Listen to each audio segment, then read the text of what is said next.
What psycho? What psycho? What psycho? Schematics Productions presents another episode in the classroom. What's good? So, we're going to continue the intermediate topics of my series, and we're going to get to the purpose of offensive pre-snap motion. Yeah, this is going to be a good one. It's going to be very informative. Let's get it. Now, as I typically draw out the offensive or defensive lines, since this is offense, obviously, draw out the offensive line first.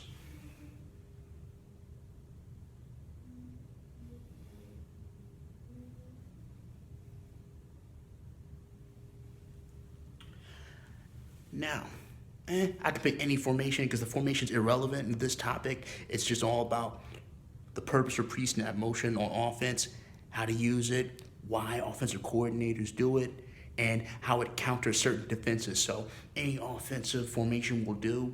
I'll pick, okay, I got one for you. Bunch, 3 wide receivers, 1 tight end, 1 running back.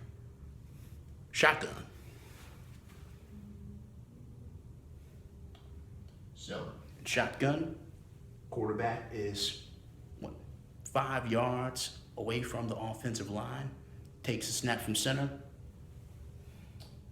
The running back is directly adjacent to the quarterback. I'll put the tight end near the line of scrimmage.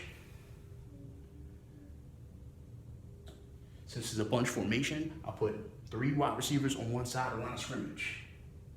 And that side of the line of scrimmage will be the left side. Okay, purpose for pre-snap motion on offense.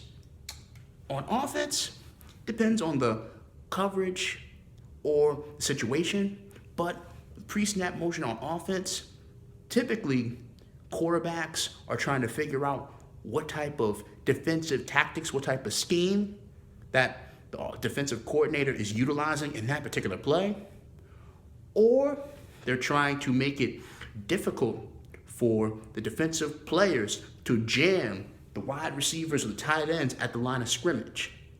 And also, sometimes with pre-snap motion, you're setting up a play. So like maybe if tight end or the running back runs toward the wide receivers in that play, maybe you think it's a quick screen to the left side, or they're trying to trick the defense and do maybe like a little quick screen to the tight end on this side.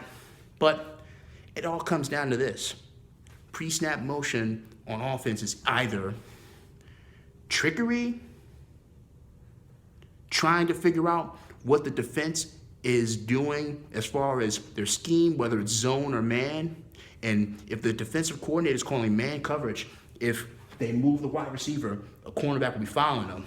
If the defensive coordinator is calling zone in a particular play and they move a wide receiver, typically in zone coverage, the defender wouldn't follow them.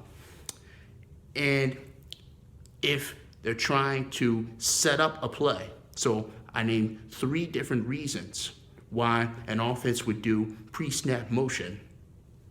Now, I'll draw it out and I'll give you a little visual. So, for this particular play, I'm going to do a RPO, run pass option. This run pass option that I'll be displaying will be post snap. Yes, post snap is way better than pre snap in my opinion, but screw it. And at the end of the day, coach is going to do what coach is going to do.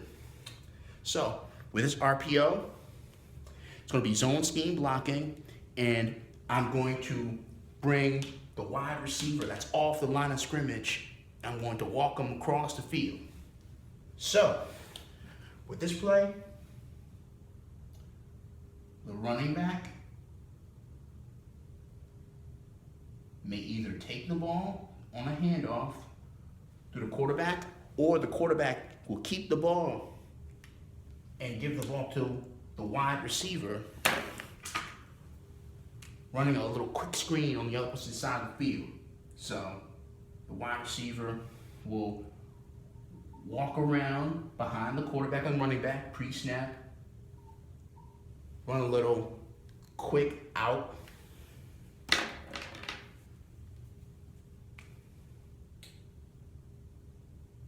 The offensive line will be utilizing zone scheme run blocking, so they'll all be flowing in a specific direction. I'll make this play where the offensive line will be flowing towards the left side.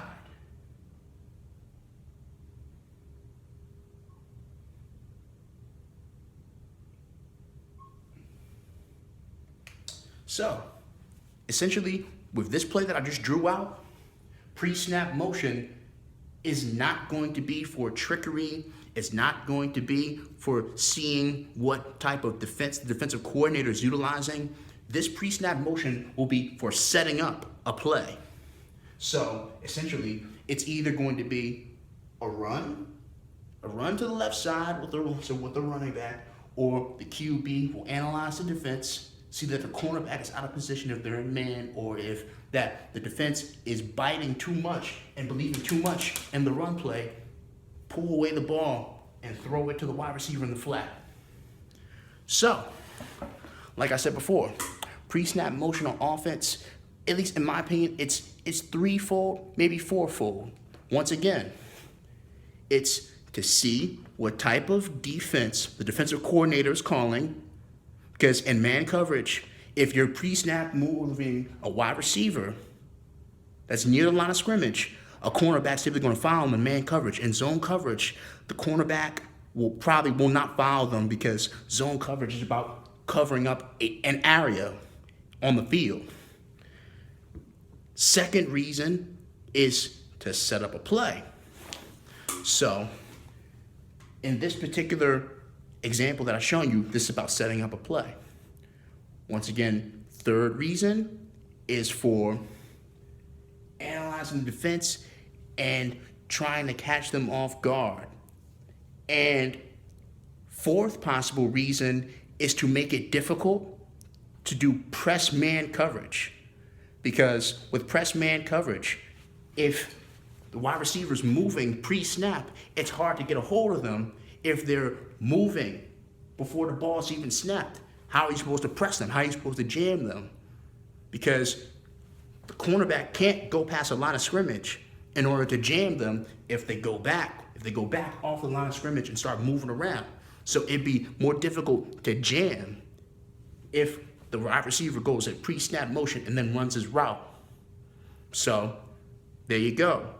Purposes for the offense using pre-snap motion.